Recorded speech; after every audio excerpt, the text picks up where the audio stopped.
welcome back to my channel. I am Dr. Shweta Karlapudi, obstetrician and gynecologist, infertility specialist, practicing at Sanjeevani Hospital, Hadapsar, Pune. So आज ऐसा important topic लेके आए हैं हम, जो है IUI, इंट्रायूट्राइन इंसेमिनेशन और artificial insemination. This is one of the assisted reproductive technologies. मतलब ये इनफर्टिलिटी ट्रीटमेंट में ये भी एक भाग होता है. जो कपल्स नेचुरली कंसीव नहीं कर पाते हैं उनमें ओव्यूलेशन स्टडी करके, थोड़ा मेडिकेशन से, इम्पॉर्टेंट डेज बता के ओव्यूलेशन टाइम पे इंटरकोर्स आने के लिए हम रिकमेंड करते हैं.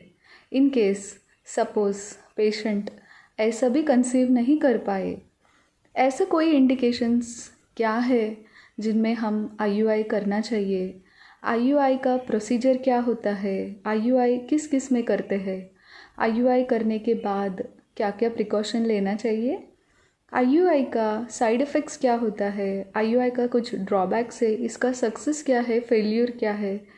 सो ये सारा चीज़ें हम आज डिटेल डिस्कस करने वाले हैं.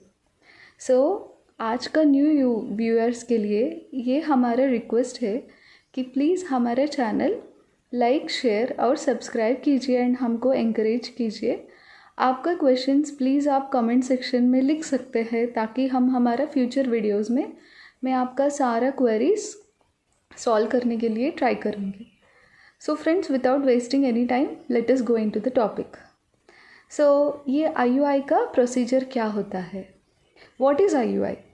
IUI is intrauterine insemination. जैसा मैंने पहला भी आपको बताया गया है. नेचुरल इंटरकोर्स में स्पर्म्स फीमेल के वेजाइना में डिपॉजिट होते हैं. उसके बाद ये जो स्पर्म्स है ग्रेजुअली यूट्रस में ट्रैवल करके ट्यूब में जाके एग को फर्टिलाइज करते हैं. बट IUI में हम सेमेन को प्रिपेयर करके एक्टिवली मोटाइल स्पर्म्स जो रहते हैं उसको यूट्राइन कैविटी के अंदर डायरेक्टली छोड़ने की वजह से चांसेस ऑफ प्रेगनेंसी जो है वो ज़्यादा हो सकता है. So the success rate of IUI is more. But अच्छा इंडिकेशन है वो पेशेंट में ही हम IUI करना चाहिए. रूटीनली सारा पेशेंट्स को IUI करने का बिल्कुल ज़रूरत नहीं है.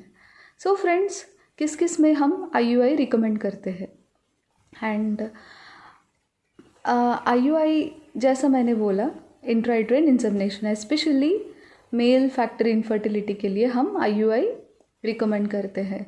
मेल फैक्टर इनफर्टिलिटी कब होता है. सपोज़ कोई मेल्स है जिसको इरेक्शन का इरेक्टाइल डिसफंक्शन होता है, नेचुरल इंटरकोर्स करने का तकलीफ हो सकता है, और प्रीमेच्योर इजैकुलेशन होते हैं, हाइपोस्पेडियास हो सकता है.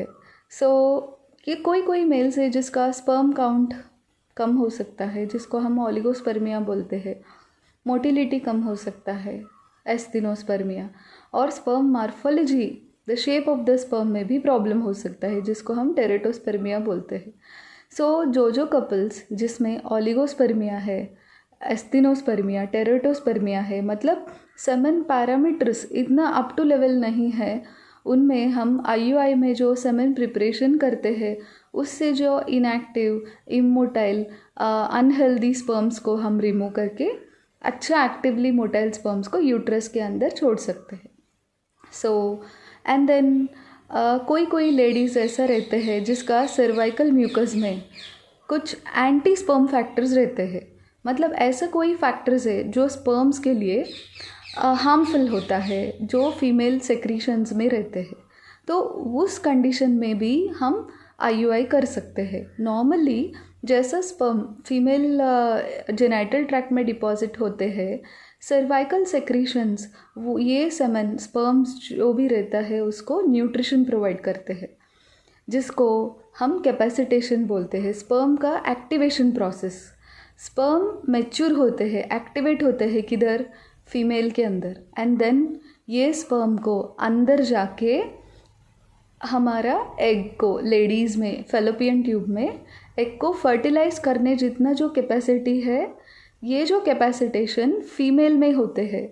बट सपोज़ कोई कपल्स जिसमें कैपेसिटेशन नहीं हो पाते हैं बिकॉज ऑफ एंटीबॉडीज़ या some harmful factors hostile female secretions जो रहते हैं, पोस्ट क्वाइटल टेस्ट एक टेस्ट होता है जिससे हम फीमेल सेक्रीशंस और स्पर्म्स को कैसा इंटरेक्ट होता है देख सकते हैं। स्पर्म्स जैसे जैसे फीमेल सेक्रीशंस का टच में आते ही उनका मोटिलिटी कम हो जाता है, कभी कभार वो डेड हो जाते हैं। ऐसा कंडीशन में भी हम IUI प्रिस्क्राइब करते हैं। और ऐसा ग्रुप ऑफ कपल्स रहते हैं जिसमें कुछ भी ऐसा रीज़न नहीं रहता है इनफर्टिलिटी का, अनएक्सप्लेन्ड इनफर्टिलिटी। हर महीना मेंसेस रेगुलर आते हैं, ओव्यूलेशन होता है बरोबर, and then fallopian tube normal रहते हैं, सेमन पैरामीटर्स भी अच्छा रहता है, तो भी after 1 or 2 years, 1 year of without treatment and again 1 year with treatment, suppose ये कपल्स कंसीव नहीं हो पाते हैं, उनमें भी हम IUI सजेस्ट कर सकते हैं।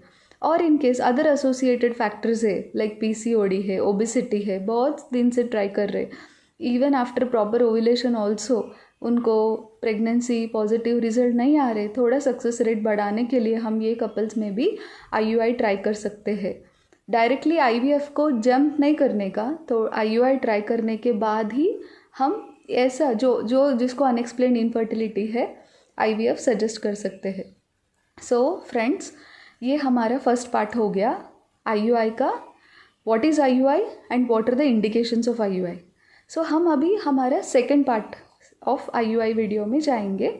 सो please don't forget to subscribe our channel and press the bell icon.